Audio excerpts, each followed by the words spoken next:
परम शांति रूपी प्रकाश ठप सुशोभित कराने वाले परम आराध्य संत सद्गुरु महाराज की युगल पाद पद्मों में कोटि शरण नमन। ऐसे महान संत के छत्र छाया में पलित पोषित संतत्व के विशाल बट वृक्ष के छाया में अपने को पल्लवित और पुष्पित करने वाले नम्रता के शिखर पर अपने को पहुंचाए,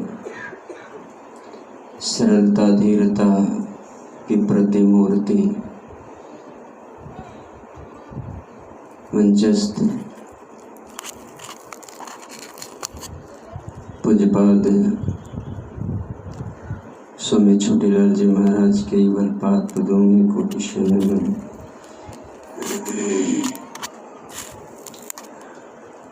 नमन करता हूँ मंचस्थ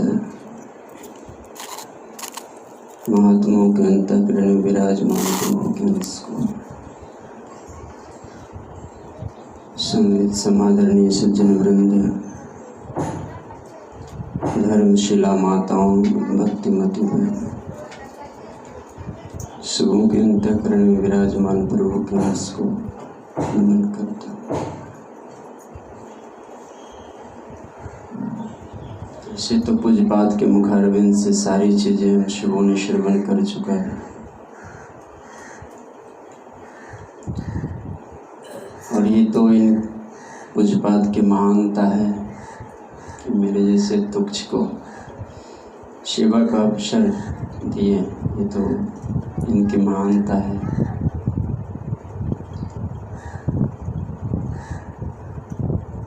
जीवन एक मृग तृष्णा बन चुकी है हमारी।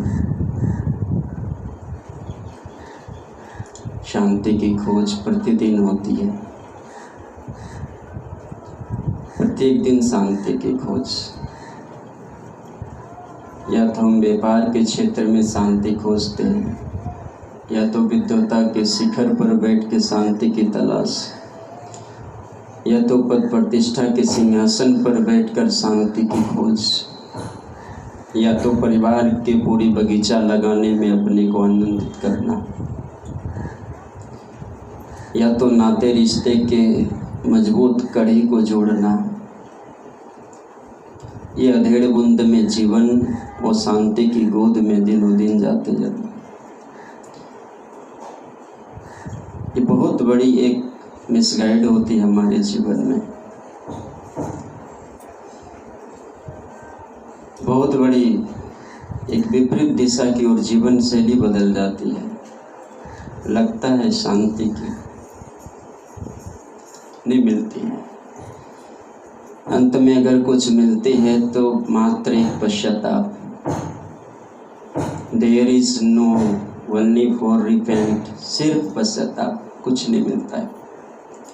क्योंकि जहाँ हमने शांति की खोज की ना, वास्तविकता में वो शांति नहीं थी, वो तो एक प्रतिबिंब दिखता था, दिखता है नहीं, बस ऐसे। जहाँ शांति की अंबार है, जहाँ है शांति, वहाँ हमने कदम बढ़ाने की भी कोशिश नहीं की, सोचा भी नहीं हमने, क्योंकि सोचने का मौका भी नहीं दिया इस संसार के प्रपंच ने, कभी नहीं दिया। संसार के झमेलों ने कभी सोचने का मौका नहीं दिया कि शांति है कहाँ, नहीं पता चलने दिया। और रात दिन दौड़ते रहे, अंततः गत्वा होता क्या है, शरीर शिथिल पड़ जाती है, इंद्रियां थक जाती है, काम नहीं करती है इंद्रियां। ये हाथ भी किसी महात्मा को प्रणाम करने के लिए उठता नहीं है, कमर 3 जगह से टेढ़ी हो जाती है, और जीवन एक पश्चाताप की सैया में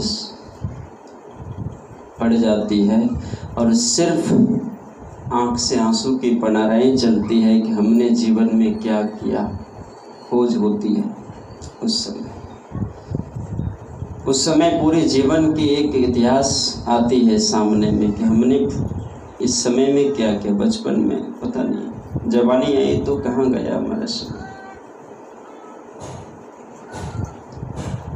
लेकिन पछताव करने से क्या, there is no use crying over to spilled milk. अब पछताए होत क्या जब चिड़िया चू गई खेत। क्या हुआ पश्चाताप करने से? कुछ नहीं। अगर पश्चाताप करनी है तो अभी, बस अभी। अगर हमने समय रहते पश्चाताप कर लिया तो पश्चाताप की सैया पर सोने की आवश्यकता नहीं पड़ेगी। लेकिन होता क्या है हमारे जीवन में, लगता है अभी तो मैं सबल हूँ, अभी तो हर काम कर सकता हूँ मैं। लेकिन वास्तविकता तो ये होती है, जो काम करना था वो कर नहीं पाते, है ना। बहुत बड़ी अफसोस है। आप कल्पना करें, अगर आप साधना में बैठते हैं तो संसार के काम करने में मन बहुत एकाग्र हो जाता है जल्दी। ध्यान में बैठिए, पता चलेगा कितना मन एकाग्र हो पाता है। जो बातें आपने नहीं सोची, आँख खुली है, उस समय वो बातें दिलो दिमाग में नहीं रेंगती है। जब आंखें बंद होती है तो कहाँ कहाँ से वो रिलीज होने लगता है, एडवर्टीजमेंट चलने लगता है। अब ये चीज़ जिस दिन हट जाए तो समझें कि आप बिल्कुल निर्वृत हो गए, मतलब शून्य की स्थिति आपकी हो गई। लेकिन ये स्थिति हमारी नहीं आ पाती। बैठते साधना जप करने के लिए मन मन गप शुरू हो जाता है। वहाँ है कि प्रत्याहार करनी है सारे नाते रिश्तों को, सारे संसार के मतलब ख्यालों को हटाना है। वो हटता नहीं है, उल्टे वही दबाव देता है। और दबाव देते देते इतना दबाव देता है कि आसनी समेटवा देता है आपसे, आराम से रखो, चलो निकल जाओ, बाजार घूमो।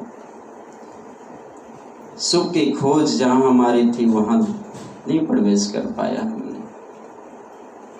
मुख्य चीज वही थी, मुख्य चीज। हमने वहाँ लड़ाई नहीं कर पाई, हमारी हार हो गई। वहाँ कौन कौन थे हमारे सामने? कोई योद्धा खड़े थे क्या? कोई योद्धा खड़े नहीं थे। हम अपने आप से नहीं लड़ पा रहे हैं। इसीलिए तो भगवान बुद्ध ने कहा कि जो दुर्जय संग्राम में लाखों योद्धाओं को जीतता है, वो सिर्फ और सिर्फ अपने आप को जीत ले तो ये सर्वश्रेष्ठ विजय होगी उनकी। ये सबसे बड़ी विजय। हम लोग एक योद्धा है और हम सबों को अपने आप के साथ ये विकारों से लड़ाई करने में कितना मजबूती है, यहीं पर मजबूती देखी जाती है। और अगर ये काम नहीं हो पाया, कहीं ये श्वास बाहर की बाहर रह गई, तब तो फिर बहुत पद प्रतिष्ठा पर आसीन हैं हम और बहुत नाम है, बहुत जय जयकार हमारी हो रही है ना, अच्छे तरीके से। तो समझ लें कि बस बहुत कठिन है, बहुत मुश्किल हो जाती है। श्री रामचरितमानस का प्रसंग आप सबों ने अभी श्रवण किया। उसमें एक जगह बहुत अच्छी बातें लिखी है कि नारी मोह ना नारी नारी के रूपा, अपन्ना गरी यह रीति अनुपा। कहा दो स्त्री है और एक स्त्री जिनके पास होती है ना, उनके पास दूसरी स्त्री कभी नहीं जाती। कहा ये तो बड़ी विचित्र है बात। कहा एक माया रूपी स्त्री होती है और दूसरी होती भक्ति रूपी स्त्री। जिनके पास भक्ति रूपी स्त्री होती है ना, उनके पास माया रूपी स्त्री, ये दोनों बहन है, दोनों बहन में बहुत लंबी दूरी है। जिनके पास भक्ति है उनके पास माया रूपी बहन कभी नहीं जाती है, और जिनके पास माया ही है, माया में ही डूबे हुए, उनके पास भक्ति रूपी बहन कभी नहीं आती है। ये दोनों में बहुत अंतर है। जैसे कि अंधकार के सामने जैसे प्रकाश आ जाए तो अंधकार का नामो निशान खत्म हो जाता है। अंधकार खत्म हो जाए, दोनों एक जगह नहीं रुक सकता। उसी तरह हमारे जीवन। तो कुछ बात के सामने में विशेष क्या कहूँ, कहने का मुझे ढंग भी नहीं है और जानता भी नहीं हूँ कुछ। तो कुछ बात का प्रेम मिलता रहता है। और कहाँ से मैं धनबाद से आया हूँ सिर्फ कुछ बात का दर्शन करने के लिए।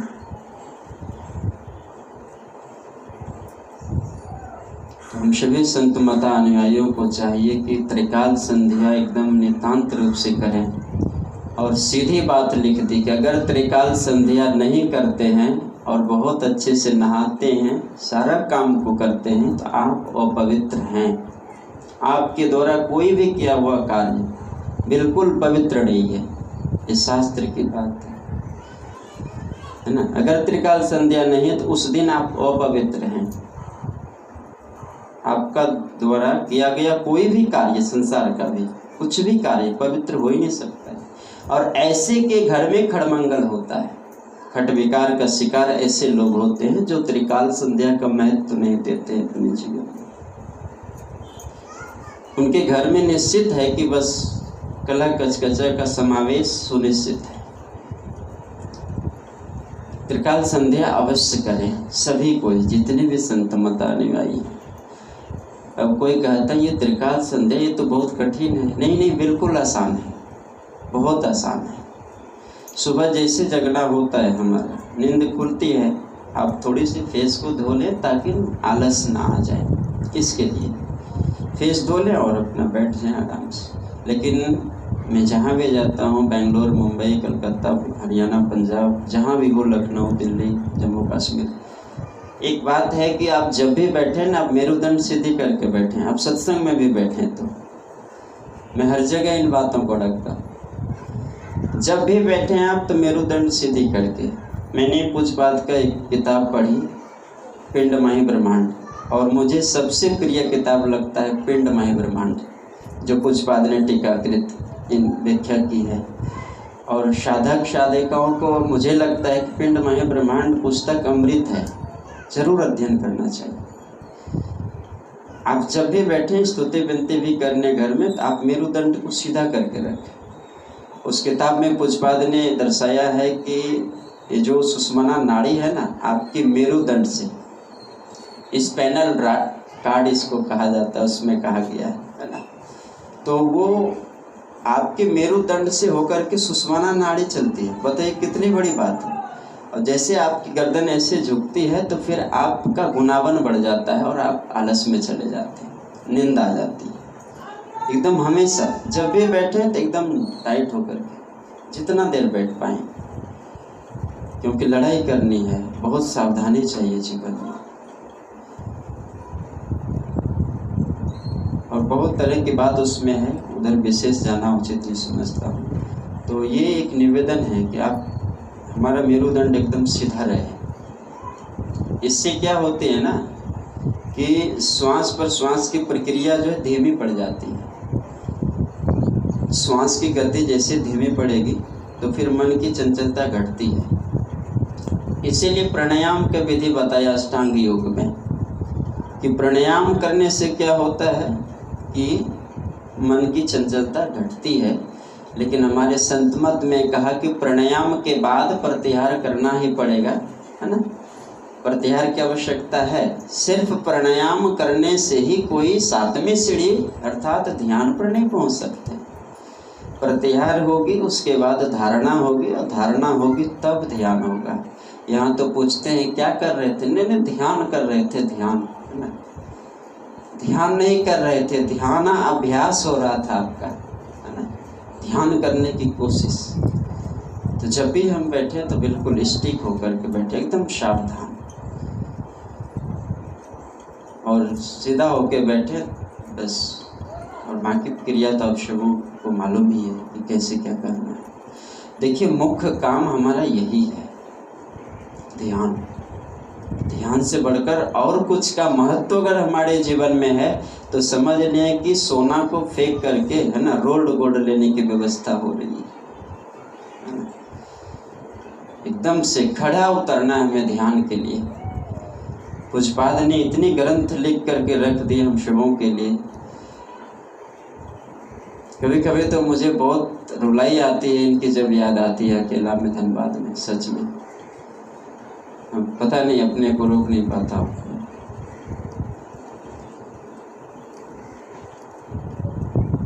कि ऐसे विद्वान न हमारे बीच रहेंगे, पता नहीं।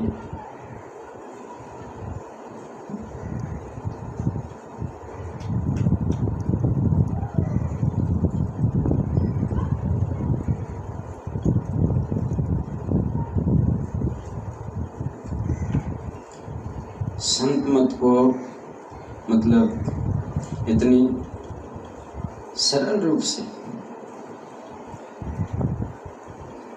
और इतनी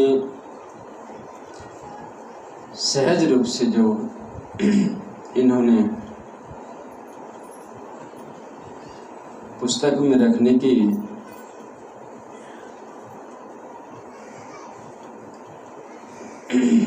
इतनी बड़ी कृपा की है,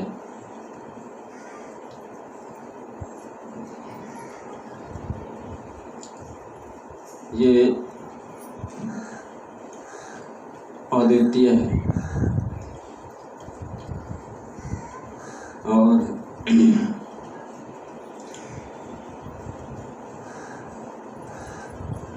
मेरे जैसा तुच्छ व्यक्ति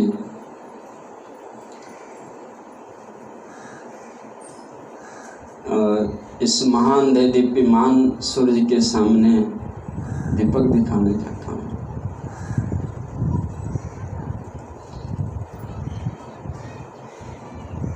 मैं बस यही समझता हूँ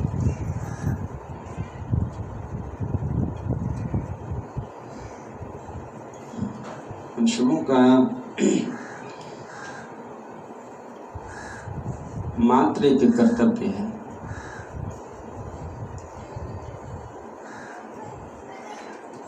कि इन सारे ग्रंथों में जो इनकी भाषा शैली है,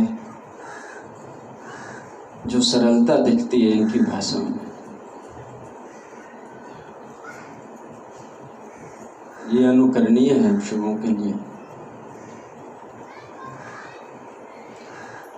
मैं तो जहाँ भी जाता हूँ बस बार बार निवेदन करता हूँ कि बस ध्यान में अपने आप को लगाएं। ध्यान के अलावे मन कहीं विशेष भटकता है तो समझिए कि हमारी 84 की तैयारी हो रही है। ध्यान के अलावे कहीं भी अगर हमारा मन भटकता है तो फिर बहुत बड़ी हानि में जा रहे हैं। कई जन्मों से हमने नाना प्रकार के रिश्ते और संबंधों को निभा चुका है। कई जन्मों से हमने परिवार की बीड़ा उठाई है। कई जन्मों से हमने नाता और रिश्तों को बांध बांध करके उनके दुख सुख में हिस्सा लिया है हमने। और फिर इस जन्म में भी आकर के इन सारी चीज़ों में पढ़ करके इस अमूल्य वस्तु को खो देना, ये तो मानव की मानवता नहीं है, मात्र एक दानवता है, पशुता है।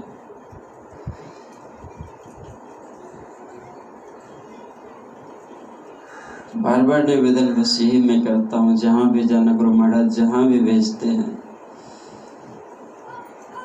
प्रयास करता हूँ जाने का। और संत मत की अगर मुख्य ज्ञान है तो वो बिंदु ध्यान और नाद ध्यान है ना, ये मुख्य चीज़ है, शुभों को मालूम है। और जिसमें नाद की चर्चा ना हो वो संत मत कहकर मानने योग्य नहीं है। भाग 4 में गुरु महाराज ने लिखा, इसमें नादानुसंधान की चर्चा नहीं है। वो कितने बड़े बड़े मत, इधर में गया था जालंधर, कार्यक्रम था पंजाब का, तो बहुत भयानक सब बना के रखे हैं। 100 बीघा कई एकड़ की ज़मीनें एकदम पूरी व्यवस्था लगा रखी। लेकिन उनका मानना है कि भगवान कहीं नहीं होता है, आंख बंद करो भगवान देखो, पहले भगवान देख लो तब दीक्षा लेना, ऐसा भी होता है। आप कल्पना करें कि क्या ये संभव है? लेकिन जिनके लिए संभव है वो जाते हैं, करते हैं। मैं उधर जाना उचित नहीं समझता। हम सभी सुन रहे थे रामचरित मानस में, और पूज्यपाद भी व्याख्या इसकी बहुत अच्छी तरीके से कर चुके हैं। बात आई प्रेम, है ना, करिए प्रेम। पंकज शिव अज सुख संकादिक नारद, जे मुनि ब्रह्म विचार विशारद, सब कर मत खगनायक यह करिए, प्रेम पद पंकज में। अब यहीं पर एक बहुत बड़ी भटकाव आता है। प्रेम, ये प्रेम शब्द एक ऐसा है ना कि बहुत लंबी व्याख्या इसकी है, एक प्रेम पर सिर्फ बस यहीं पर साधक मार खा जाता है। प्रेम करना किससे है और हो किससे जाता है ना? ये एक जीवन की भटकाव। प्रेम किससे होना था और प्रेम कहाँ हो जाता है? जहाँ प्रेम होना था वहाँ नहीं होता, जहाँ हो जाता है वो सीधे गड्ढे में डाल देता है। ये एक निर्णय, ये निर्णय बहुत बड़ा निर्णय है अपने जीवन में। कि प्रेम कहाँ करना था और कहाँ हो गया। इस संसार का प्रेम तो एक दिखावा है, सर्वस्व नहीं है, सहारा है। ये एक सहारा है, सर्वस्व नहीं है। और गुरु महाराज की बेनती में हम सबों ने सुना कि प्रेम भक्ति गुरु दीजिए, विनवो कर जोड़ी, और पल पल छोह ना छोड़िए। कितनी दर्दनाक है एक पंक्ति।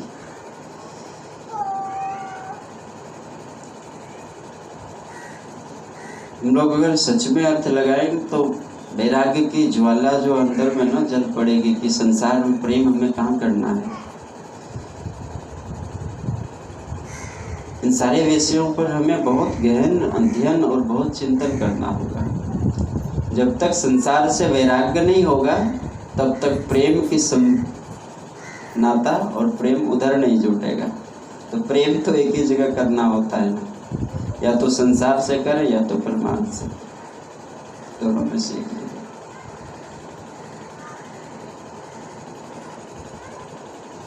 आज कह रहे हैं चारों ऋषि ब्रह्मवादी विचारक कि प्रेम करना है, और अंतिम में सुना बिनु हरि भजन।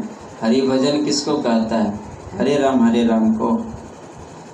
अखंड धुन होता है ये कि हरि भजन है। हरि भजन पढ़िए भागचार में गुरु महाराज ने, हरि भजन वही है नाद, है ना, नादानुसंधान सार शब्द, वही हरि भजन है, वही हरि भजन है। और उसको पकड़े बिना अगर कहीं छूट गया, लेकिन गुरु महाराज तो इतना बड़ा दे दिया है कि उसके बाद भी मानव जन्म मिलेगा। जो थोड़ा थोड़ा भी नित्य नियमित रूप से अभ्यास करता है उसे फिर से मनुष्य शरीर मिलता है। इतनी बड़ी गारंटी तो हमें लगा, कई संस्था हमने घुमा, है ना, बहुत संस्था हमने देखी, लेकिन ये प्रमाणित कहने वाले कि मनुष्य शरीर ही मिलेंगे, है ना, भजन करने वाले बहुत कम होते हैं। तो हम सभी बहुत भाग्यशाली हैं, बहुत ज़्यादा भाग्यशाली हैं, और कई जन्मों का संस्कार हम सबों का है जो ऐसे संतमत में हमने दीक्षा ले ली है। ये सबसे बड़ी बात है, बहुत बड़ी बात है। और ऐसे महापुरुषों का संपर्क, ऐसे महापुरुषों का सानिध्य, मुझे तो लगता है आप सभी तो मुझसे ज़्यादा भाग्यशाली हैं। मैं तो 200-300 किलोमीटर से 6 महीना 7 साल भर में कभी आता हूँ पूज्यपाद का दर्शन करने के लिए, और आप सभी तो इनकी छत्र छाया में हैं। बहुत बड़ी भाग्यशाली हैं आप सभी। गुरु महाराज की कृपा सबों पर हो, बस विशेष आगे ना।